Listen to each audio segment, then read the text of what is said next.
Atenção! Vai começar agora uma teleaula de manutenção do curso profissionalizante.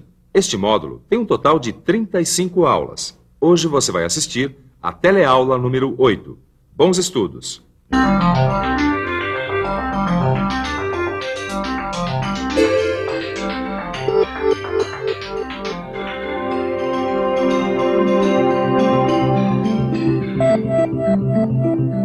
Na última teleaula, você viu a diferença entre soldagem de produção e soldagem de manutenção.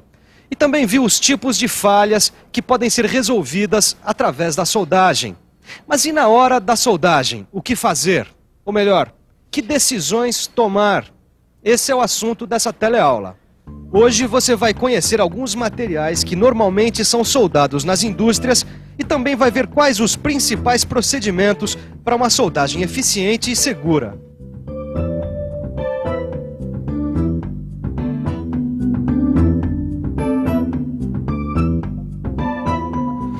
A soldagem de manutenção, como você viu, é um meio prático, eficiente e econômico para se consertar falhas em componentes e peças de máquinas e equipamentos. Mas para conhecer um pouco melhor esse tipo de soldagem, hoje a gente vai acompanhar várias práticas que fazem parte do dia a dia das indústrias. Mas antes disso, você vai ver o que é importante para se conseguir uma soldagem com bons resultados. É isso mesmo. O trabalho rende muito mais se a gente conhecer bem o que é importante para realizar uma soldagem. Conhecer o tipo de falha, como você sabe, é o primeiro passo. Agora, tão importante quanto isso é conhecer as características do material que vai ser soldado, assim como os equipamentos de soldagem e também saber como soldar. Mas calma aí que você vai acompanhar isso direitinho, olhando de perto a soldagem de algumas peças e equipamentos. Vamos começar com este elemento mecânico de ferro fundido que tem uma falha causada por uma trinca. Bom, logo de cara já dá para concluir que essa aqui é uma peça em ferro fundido. E com uma falha causada por trinca. É isso aí. Reconhecer as características do material é fundamental. Agora vamos começar o nosso trabalho identificando o início e o final da trinca. Primeiro a gente promove a limpeza. Opa, álcool. Passa.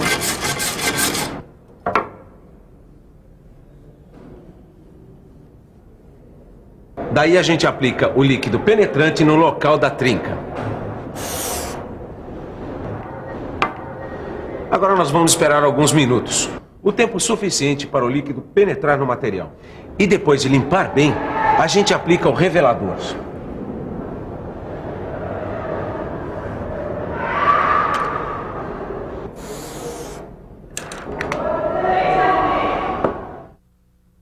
Quer dizer, no caso de uma trinca numa peça de ferro fundido, o primeiro passo é deixar a falha bem limpa e visível. Afinal, para poder soldar, a gente tem que enxergar bem os limites da trinca. E a região tem que estar preparada e limpa para receber o cordão de solda. Como vocês puderam observar, o passo seguinte é fazer a furação nas extremidades da trinca. Como é que é?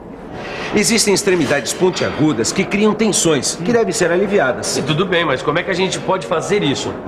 Fazendo 2 furos, com uma broca de diâmetro entre 7 a 10 milímetros. Tá bom. Eu só não entendi para que servem esses furos. Para que a trinca não aumente. Observem a peça e vejam como foram feitos os furos.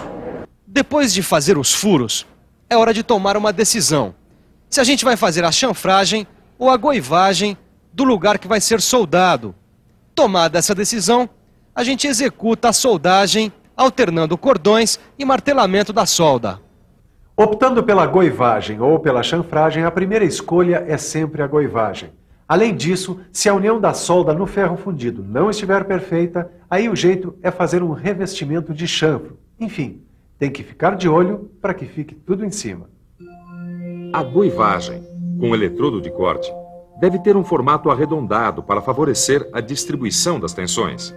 Além disso, a preparação com eletrodo de corte proporciona uma solda sem poros, escórias, areia, óleo ou gordura, uma vez que essas impurezas sofrem combustão durante a goivagem e se gaseificam. Já no caso da preparação por esmerilhamento, as precauções devem ser redobradas se o disco tiver aglomerantes plásticos que podem aderir no ferro fundido na área de soldagem. E a queima desses resíduos provoca ainda o surgimento de poros na solda. Portanto, se a preparação exigir esmerilhamento, a superfície esmerilhada deve ser escovada e limpa com bastante cuidado.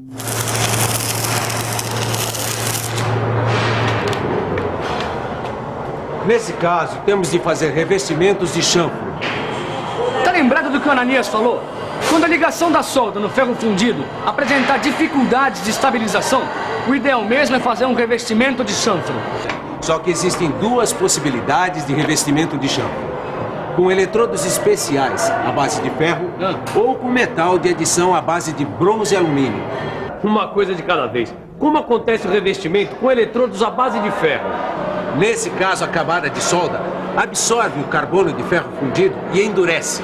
Mas se endurece, não pode soldar junta. De fato, não. E para completar a solda do reparo, a gente usa o metal de adição à base de níquel ou níquel-ferro. Legal. Mas qual a vantagem de revestir o chanfro com metal à base de bronze e alumínio? É que ele adere muito bem ao ferro fundido.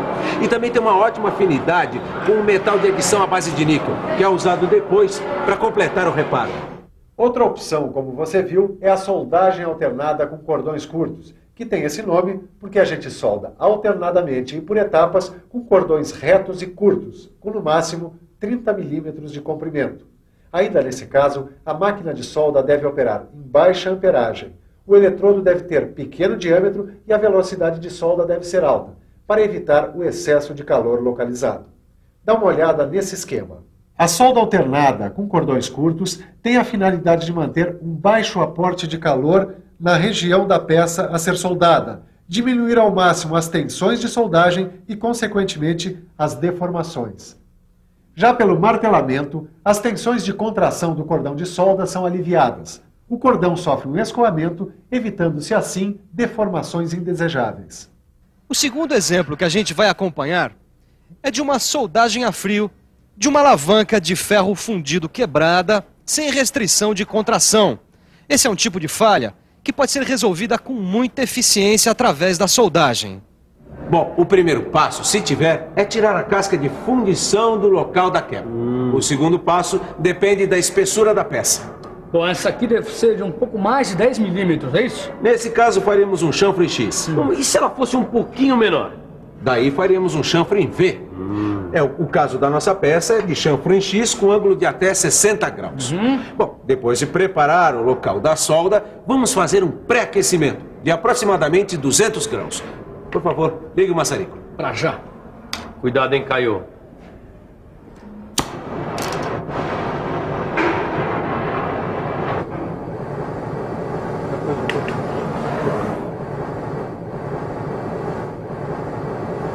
Com esse aquecimento, aos poucos, as tensões residuais que vão surgir na soldagem diminuem. Vamos lá, vamos ver essa soldagem bem de perto.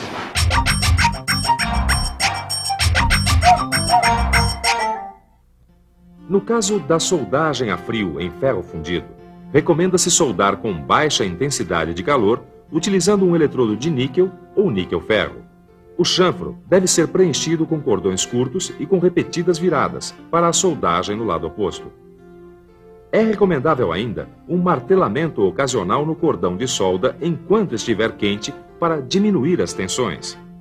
E se surgirem dificuldades de ligação da solda no ferro fundido, deve ser realizado o revestimento dos chanfros, ou melhor, um amanteigamento.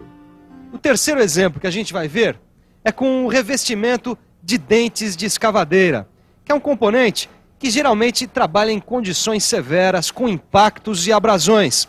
O revestimento serve para prolongar a vida útil dos dentes da escavadeira.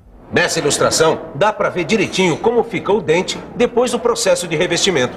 Para começar, vamos limpar bem a superfície da peça que vai ser soldada. Deixa comigo. E pelo que a gente viu, nós temos que eliminar todos os resíduos, né? É verdade. A limpeza da peça é fundamental em qualquer soldagem, onde o material que vai ser aplicado durante o revestimento possa aderir à peça. E nesse caso, o eletrodo mais recomendado é do tipo AWS E1060Z. Mas por que esse eletrodo? Simples. É que nos dentes que trabalham basicamente no solo com granulação fina, o revestimento deve ser feito com metal duro. Isto é, com o eletrodo AWS E1060Z, que proporcionam um metal de solda bastante duro e rico em carbonetos de cromo e ainda resistentes à abrasão. Já nos dentes que trabalham com material rochoso, o eletrodo aplicado é do tipo AWS E655R, que proporciona um metal de solda ligado ao cromo bastante tenaz, resistente e com dureza entre 60 e 65 Rockwell C. E nesses dois casos, durante a soldagem, a gente tem que manter a temperatura do dente abaixo de 200 graus, que é para evitar a perda de dureza. Legal, mas eu tô curioso mesmo para ver isso que você tá falando. Então vamos lá. Vamos ver com todos os detalhes como é o revestimento do dente da escavadeira. Para evitar o aquecimento, a gente deposita cordões alternados na face do dente, ou seja, não faz cordões um ao lado do outro seguidamente. Mas e o outro lado, você não vai fazer? Não, do outro lado não. A gente só reveste a parte superior ou o fundo para o dente ficar bem afiado. Nunca os dois lados, hein? Bom, pelo que dá para concluir, para fazer a soldagem de manutenção, muitos procedimentos vão depender das condições de trabalho. Por isso, é bom a gente ficar muito esperto para escolher a melhor solução. E para ficar esperto mesmo, a gente tem que conferir a revisão que vem por aí. E atenção, se liga aí que é hora da revisão. Na teleaula de hoje, você viu que uma trinca é localizada através da aplicação de um líquido penetrante e de um revelador. E que, para aliviar as tensões nas extremidades das trincas, são feitos furos nas suas extremidades. Viu que o pré-aquecimento na soldagem de peças de ferro fundido reduz as tensões no local da solda. E viu ainda que o martelamento na soldagem de manutenção é importante para aliviar as tensões de contração do cordão de solda. Como você pôde concluir, a soldagem é um meio econômico e eficiente de se recuperar muitas peças e componentes. Por isso, é bom você estudar bastante para entender direitinho todos os passos da soldagem de manutenção. Até a próxima!